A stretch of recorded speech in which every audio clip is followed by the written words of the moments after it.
the perfect anti-hero. You know, he's not that big, strong mountain who can, you know, defeat people, but he defeats people with his wit and his intelligence. But when Jaime is captured in battle, Tywin is forced to put his faith in Tyrion. You will go to King's Landing. And do what?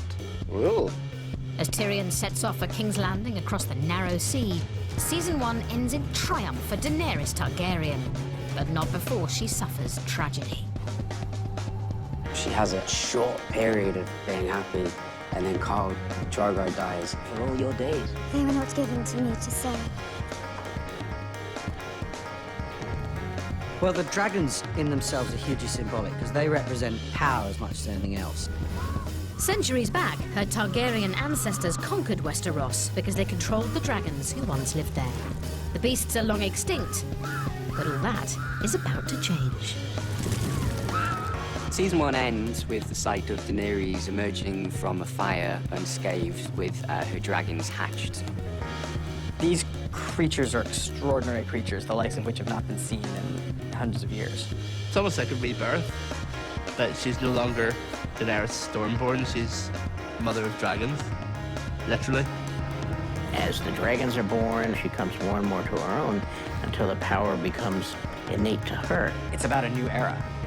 The whole first season is essentially the old era dying out and the new era beginning. And by the end, she has a sense that she knows that she's bound for greatness. And so we come to Season 2, which marks a new reign of tyranny in the capital, King's Landing. Joffrey is brutalizing his subjects, as well as his bride-to-be, Sansa Stark. You can't!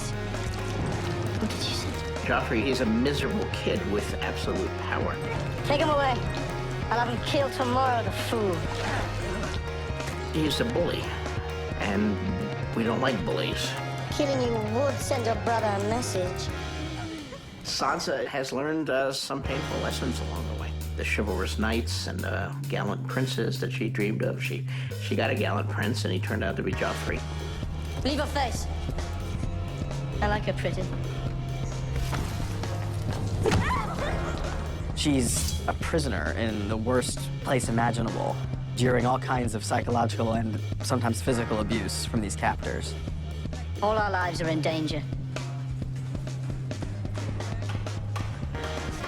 I had a disgusting lie about Uncle James. And you? He's the product of a brother and sister shagging, so, like, you know, this might be why he isn't all there mentally. What are you asking? I'm asking if he fucked other women when he grew tired of you. How many bastards does he have running? Cersei's smart enough to realize that Joffrey is not what she might have hoped for. He's getting out of her control now, and he's a danger, in part even to her and even to other members of the family. What you just did is punishable by death. Joffrey's enemies are everywhere. Chief amongst them, and just across the bay at Dragonstone, is Stannis, brother of the late King Robert, who believes the throne should be his. He believes that he's entitled to the throne for reasons which, technically speaking, are perfectly sound. Stannis has learnt that Robert's children are Lannister bastards, which means that it is Stannis who is next in line.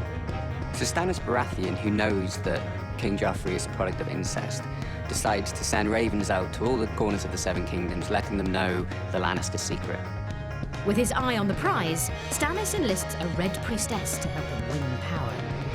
She believes Stannis is the savior of the worlds, basically. He's supposed to be on the Iron Throne. And her magical powers have no limits, I think. There's so much that we don't know that she can do.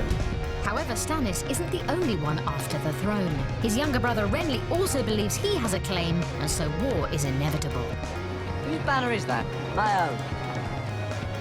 Suppose if we use the same one, the battle will be terribly confusing. When they become